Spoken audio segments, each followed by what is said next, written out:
think. And I think that for more than 75 years, this Security Council has been tasked with maintaining peace and security, and it's been difficult. We haven't always agreed about how to achieve that goal, but one thing is absolutely clear to me, that we are committed to tackling threats to our security. And as you've heard from Antonio and from Nisreen, it is absolutely clear that climate change is a threat to our collective security and the security of our nations. And I know that there are people around the world who will say that this is all kind of green stuff from a bunch of tree-hugging tofu munchers and not suited to international diplomacy and international politics.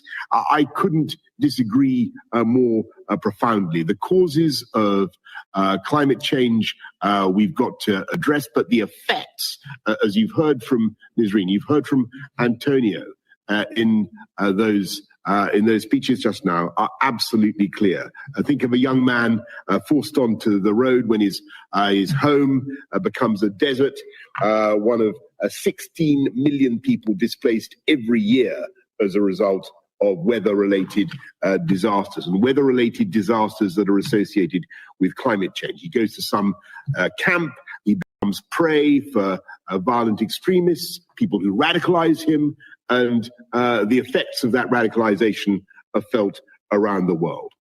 Think of a girl who drops out of school because her daily search for water takes her further and further from her family and into the clutches of human traffickers and the international criminal gangs who profit from them. Or think of a farmer who has lost harvest after harvest to drought and then switches to poppies because poppies are a hardier crop, with the impacts that the opium crops have on the streets of all our cities, quite frankly.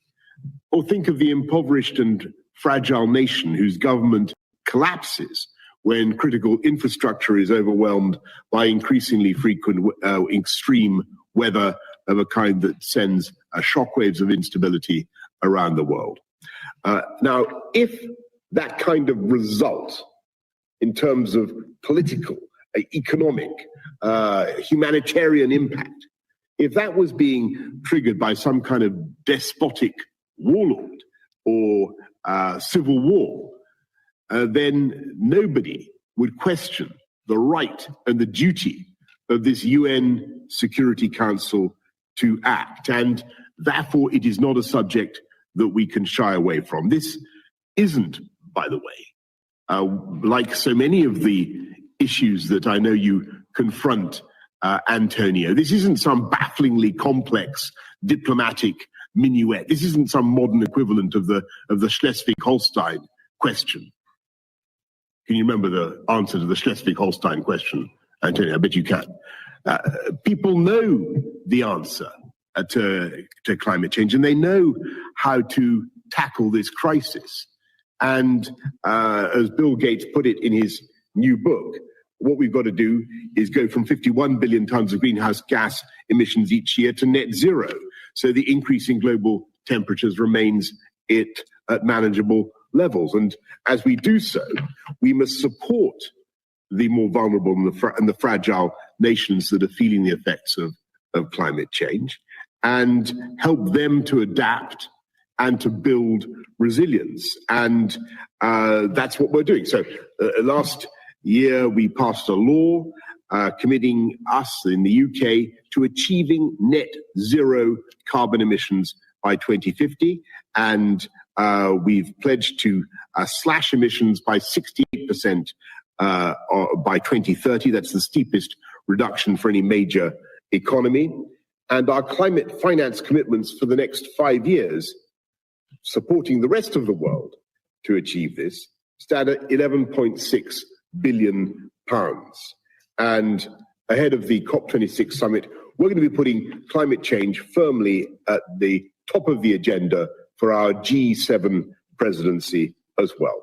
So my message to you all today is now the UN Security Council has got to act too, because climate change is a geopolitical issue every bit as much as it is an environmental one.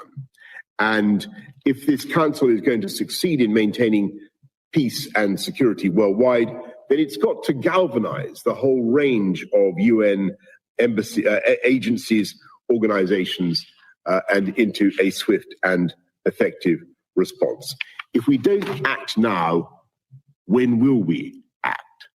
That's my question. When are we going to do something if we don't act now? When changing sea levels are affecting our navigation around our coasts, or when, as Nisreen said, when huddled masses fleeing drought or wildfire or conflict over resources arrive at our borders. Whether you like it or not, it is a matter of when, not if, your country and your people will have to deal with the security impacts of climate change. So let's do what this council was created to do, and let's show the kind of global leadership that is needed to protect the peace, the security, and the stability of our nations, of our regions, and of our world.